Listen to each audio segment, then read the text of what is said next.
I lived on a street with abandoned houses at the end of it growing up. It was a dead end street with an old dirt trail looping around the cul de sac. There, behind the refurbished homes of elderly people and a sea of color changing trees, there were a series of old abandoned homes. They were diverse in age. Some of them only in need of a few touch ups and a good vacuuming, and others had probably been around long before we ever even landed on the moon, and were probably on the verge of being condemned. As a young girl living with my grandparents, I can't say there was much to be entertained by in that time.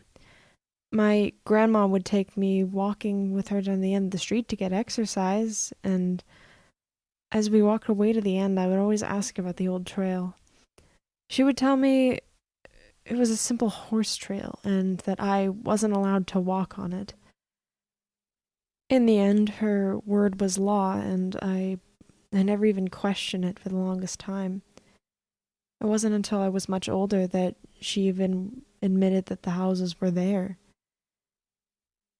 I was around 8 or 9 when my grandparents allowed me to walk down to the end of the street all by myself. We did live in a safe neighborhood after all, but I believe this probably had more to do with my grandfather's declining health and my grandmother's background in nursing. So, regardless, it was on a day like that when I finally got the courage to actually walk down the trail myself and see what was there. I, in the beginning, I thought that some of these houses still had people living in them. I mean, like I said, some of them didn't even look that old. I think I even remember seeing cars in some of the driveways, but I honestly couldn't tell you. After walking past them for a while, though, I never really thought much of them. I mean, with cars in them, that made me think, oh, well, they were probably just, older people that didn't want to be bothered by, kids my age. I did feel like I was relatively mature, so I continued walking down that path. It wasn't for a few years that I finally got the courage to actually look at some of these houses. And after seeing them, I kind of realized that I'd never actually seen any people walking around outside or in any of the windows or even in the one house that I saw with the car parked in the driveway a few times. I'd never actually seen anyone driving in it or really any sign of human life for that matter. That's when I took it upon myself to actually go into some of these houses. Yeah, I know I'm not supposed to do that, but I did it. A little bit of urban exploration, I suppose. Most of the houses that I actually got into weren't really noteworthy. They just looked like, lake cabins that hadn't been used in several years, except for one house. One house in particular stood out to me for I never actually found a way inside of the house. The other ones, the door was unlocked or there was an opening that I could crawl through, and one time I even found a door that was just wide open and I just walked in. But not this house. This house was completely locked. Everything shut, all of the curtains were drawn. It was like the owner of the house had specifically gone out of their way to conceal whatever was inside. And I know that sounds kind of accusatorial, but it genuinely did. I mean, despite the fact that several cobwebs were in the way, it still appeared that at some point someone had lived in that house within 10 years or so, the last decade.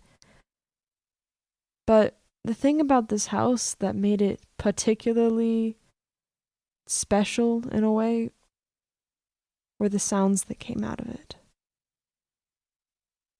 I remember walking down the trail one day and becoming a little bit more curious than normal.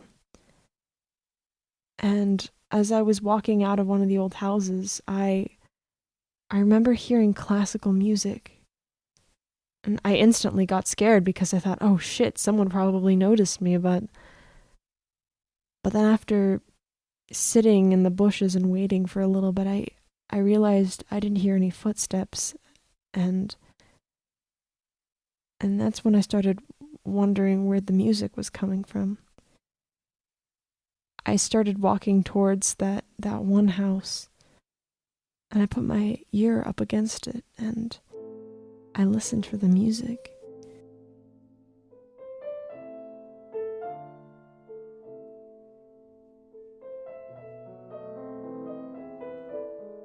It was definitely classical. I couldn't tell you for certain which song was playing, but in retrospect, I believe it was probably Schubert, Sonata in A minor. But that's simply a guess.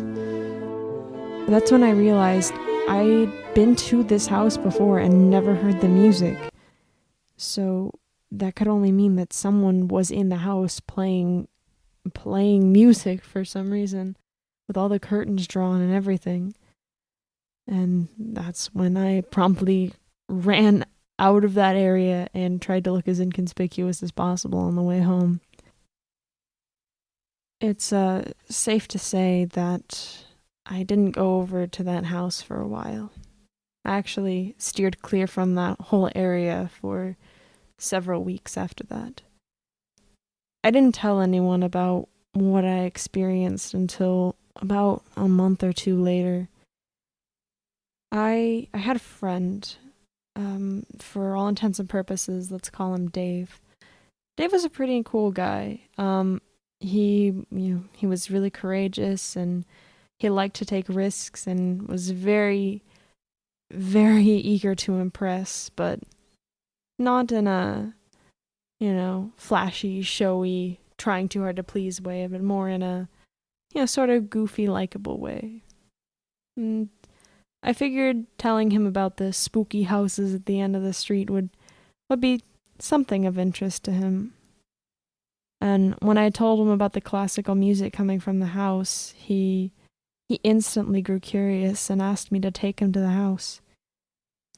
At that point, I hadn't even thought about going to that house again, and I begrudgingly obliged and led him to the old trail at the end of the street. We got there, and with a grin on his face, he put his ear up against the door, and then his whole demeanor changed. I don't know what it was about it. He told me we needed to leave instantly. He didn't want to talk about it any further.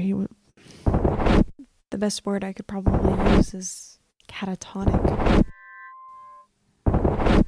When I tried to explain the kind of music that I had heard the first time, I explained it as soft piano music. When he tried to describe what he heard, what he began to say didn't even sound like he was describing music at all. To this day, I really don't know what it was that he heard. I hope to God I never hear it myself. A few months later, my grandfather was taken to the hospital. He had had a stroke in the middle of the night. It wasn't the first time this had happened, but unfortunately, the second time around, he wasn't so lucky. I remember a lot of crying, both from me and my grandmother. We were completely distraught. All I had ever known was him and her. They had been the only people to take care of me. It was decided that I would live with my aunt and uncle in Philadelphia about 2 or so weeks later. I never saw Dave or those houses ever again.